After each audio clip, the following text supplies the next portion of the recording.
Hello guys, मैं self Nitika students में आपके लिए अभी तक 3 वीडियो डाल चुकी हूँ, जिसमें हमने पहली वीडियो में बाय पार्ट्स इंटीग्रल का इंट्रोडक्शन दिया था और उसका फॉर्मूला समझाया था और एक एग्जांपल किया था।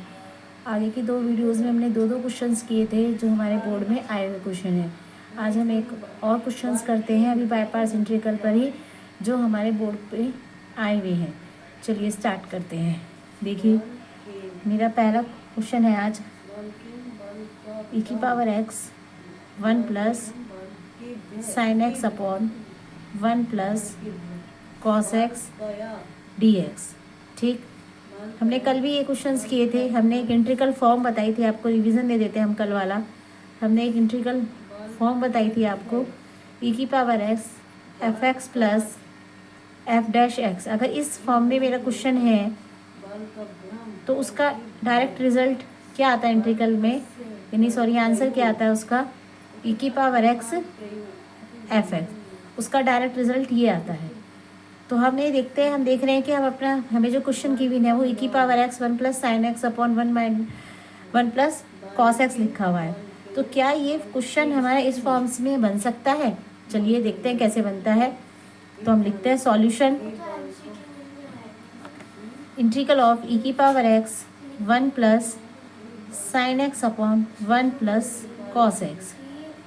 बेटा जी, एक बात आप हमेशा ध्यान रखिए, इंटीग्रल डिफरेंशियल किसी के लिए भी अगर कॉस के साथ में 1 प्लस में है या 1 माइनस कॉस एक्स है या 1 प्लस कॉस एक्स है, ये दोनों बातें हैं, तो हमेशा पहले 1 को कैंसिल करने की सोचिए। हमेशा पहले 1 को कैंसिल करिए।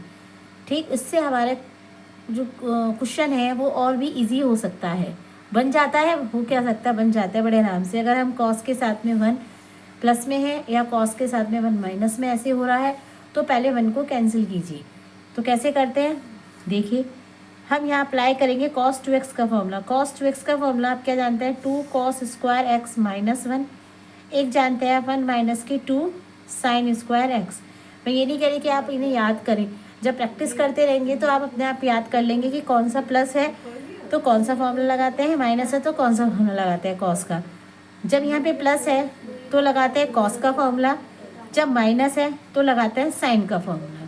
ध्यान से सुनिए, जब होता है प्लस तो लगाते हैं कॉस का फॉर्मूला, जब माइनस होता है तो साइन का फॉर्मूला। मैं एक बार आपको इस चीज़ को समझा देती हूँ, 1 प्लस कॉस एक्स वाला कॉन्सेप्ट को, साइड नीचे साइड में 1 प्लस कॉस एक्स। अब क्या होगी मैम, आप तो cos 2x का फॉर्मूला बोल रहे हैं और यहाँ पर तो cos x लिखा है, तो बेटा ये फुल फॉर्मूला बोला जाता है 2 में। अब इसका हाफ फॉर्मूला कैसे, इसी से समझिए। जब यहाँ पर 2 था तो यहाँ पर कौन कोफिशिएंट x का 1 है, 2 का हाफ हो गया 1। अब अगर यहाँ पे x हो जाए तो यहाँ पर क्या होगा, x है, यानी यहाँ कोफिशिएंट कितना है 1 है x का कोफिशिएंट, तो 1 का हाफ 1/2, तो यानी कि x अपॉन 2 माइनस के 1, इसलिए इन्हें हाफ फॉर्मूले बोला जाता है। ठीक है, cos x है तो जैसे यहाँ पे इसका कोफिशिएंट 1 है, तो जब जब लिखेंगे 1 माइनस के 2 साइन स्क्वायर x बाय 2, ऐसे होता है ये। चलिए आगे देखो, जैसे अगर मैं कहूँ यहाँ पर, मैं भी इसको काट देती हूँ, यहाँ समझना है। अगर मैंने कहा cos 3x का फॉर्मूला खोलिए, तो cos 2 स्क्वायर यहाँ पर 3 है तो 3 का हाफ क्या हो जाता है 3x अपॉन 2 माइनस के 1।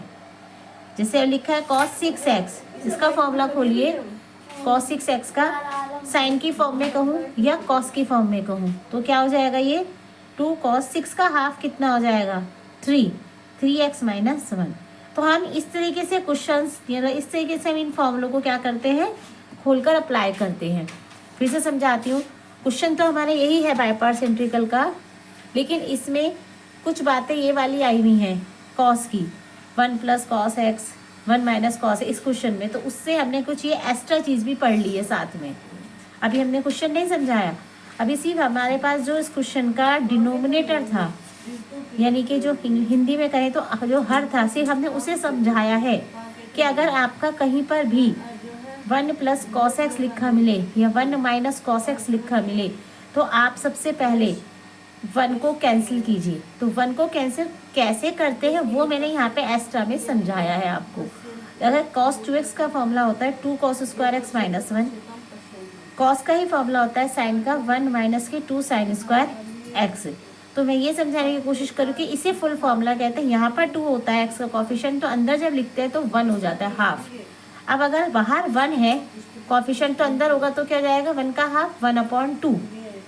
ये चीज़ मैंने यहाँ पे ऐसे भी करके समझाई है कि अगर 3 है बाहर पर तो 3 का हाफ कितना जाएगा 3/2। 6 है यहाँ पर तो अंदर 6 का हाफ कितना हो जाएगा 3x। ऐसे खोलते हैं हम इसे। अब वापस से क्वेश्चन पे आते हैं। इंटीग्रल e की power x 1 plus sine x upon 1 plus cos x. शायद आपको ये अटपटा लगे, लेकिन बच्चे ये समझाना ज़रूरी था। अब प्लस में है तो बताया गया, प्लस में है तो हमेशा कॉस का फॉर्मूला खुलेगा। तो खोलिए e की power x 1 plus sine x 1 plus 2 cos square x minus 1। भाई ऐसा नहीं है कि सभी बच्चे डायरेक्ट कर सकते हैं, कुछ ऐसे होंगे जो खोलकर करेंगे, तो ये उसके लिए जो बच्चा डायरेक्ट कर सकता है वो कर सकता है डायरेक्ट। 1 से 1 कैंसिल हो गया, तो e की power x 1 plus sine x upon में 2 कॉस स्क्वायर एक्स dx। ठीक बेटा जी। अब क्या करेंगे, e की पावर x तो है ही हमारा यहाँ पर 1/2 कॉस एक्स लिखेंगे, 1/2 कॉस स्क्वायर एक्स माइनस को इसके अपॉन में अंदर ले जाएंगे 1 sine x upon 2 cos square x. देखिए 1 से 1 कैंसिल हो गया, सिंगल बन गया हमें डिनोमिनेटर, अकेला बंदा, तो इसे 1 के अपॉन में कर दिया, इसे साइन के अपॉन में कर दिया, तो 1/cos तो क्या हो गया सेक हो गया। अब नेक्स्ट पेज पे बढ़ते हैं। e की पावर x 1 में cos square 2 cos square x minus में हमारा क्या बनाया था यहाँ पे साइन एक्स अपॉन प्लस है यहाँ पे 2 कॉस स्क्वायर एक्स। तो ठीक है, आगे देखते हैं। e की power x 1/2 cos square x plus sine x का भी हाफ फॉर्मूला खोल दीजिए, 2 साइन x/2, यहाँ /2 भी है, और इन 2 में कॉस x/2, तो 2 कॉस स्क्वायर x/2। तो एक कॉस से एक कॉस कैंसिल हो जाएगा, e की पावर x 2 से 2 कैंसिल हो गया, sign x/2 upon cos x/2 क्या हो गया आपका tan x/2। अब क्या हो गया आपका 1/cos कितना होता है, 1/cos हो गया सेक स्क्वायर x/2 प्लस में tan x/2। तो शायद अब आपको दिखाई दे रहा है क्योंकि tan का डिफरेंशियल होता है सेक स्क्वायर x/2, तो tan x/2 को पहले लिखें, अब शायद दिखे, तो ये रहा tan x का डिफरेंशियल होता है हमारा सेक स्क्वायर x, तो tan x का डिफरेंशियल हो गया सेक स्क्वायर, चैन रूल से x/2 का डिफरेंशियल 1/2। तो हमारी इंट्रिकल फॉर्म तैयार हो गई, कौन सी, e की power x fx plus F dash X equals to क्या रिजल्ट है डायरेक्ट e की पावर s fx। तो अब लिख सकते हैं हम सीधा सीधा e की power x tan x/2 plus c, ये क्या है अपना आंसर।